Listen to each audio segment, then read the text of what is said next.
Ydych chi'n gwybod o ble y daw eich bwyd? Yng Nghymru mae gennym ni lawer o ffermydd yn ffermio defaid, gwartheg ac ychydig o foch i wneud y cig rydych chi'n ei fwyta. Gadewch i ni fynd ar daith o'r fferm i fwyd.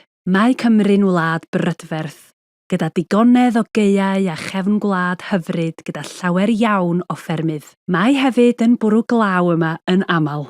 Mae'r glaw a rhywfaint o heulwen achlysurol yn gwneud i'r glaswellt gwyrdd dyfu. Mae gan ffermydd Cymru lawer o laswellt cyfoethog a blasus. I bwy mae'r glaswellt hwn yn hynod o flasus?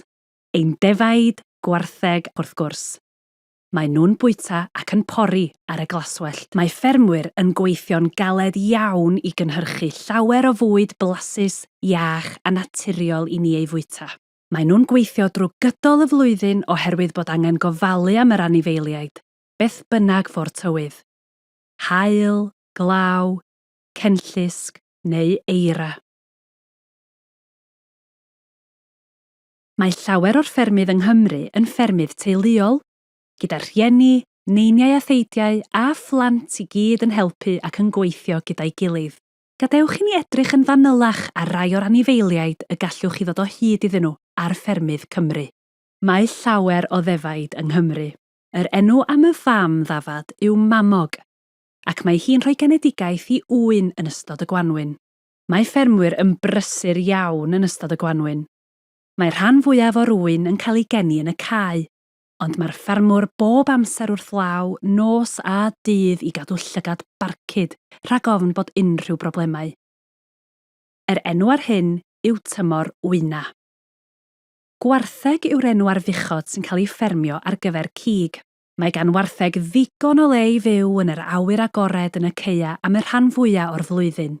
Yn y gaeaf, mae'r ffermwr yn dod â nhw i siediau gwartheg mawr ac yn ei bwydo gyda glaswellt sych o'r enw gwair a silwair.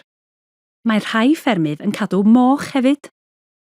Yr enw ar grŵp o foch yw cenfaint. Mae moch wrth ei bodd yn snwffian yn ein mwd Cymreig hyfryd.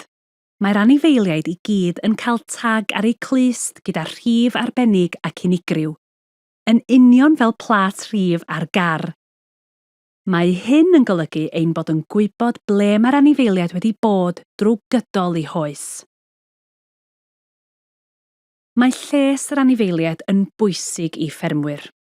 Mae'r holl anifeiliaid yn derbyn gofal da ar y fferm, gyda llawer o le i bori a digon o laswellt neu wair i'w fwyta, a dŵr i'w yfed. Mae gofal anifeiliaid yn rhan bwysig iawn o ffermio, ac mae ffermwyr Cymru'n dda iawn am hynny. Mae gofalu am yr amgylchedd ar y fferm hefyd yn bwysig.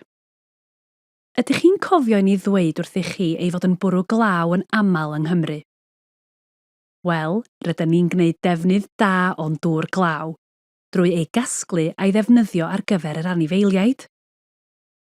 Mae'r anifeiliaid hefyd yn helpu i gadw'r pridd yn iach drwy fwyta'r glaswellt, crwydro'r caeau, ac mae ei baw yn ychwanegu maetholion yn ôl i'r pridd.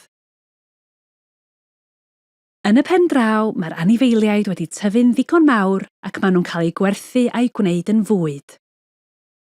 Mae gwartheg yn cael ei gwneud yn bethau fel burgers a stêc. Ŵyn yn cael ei gwneud yn golwython neu chops.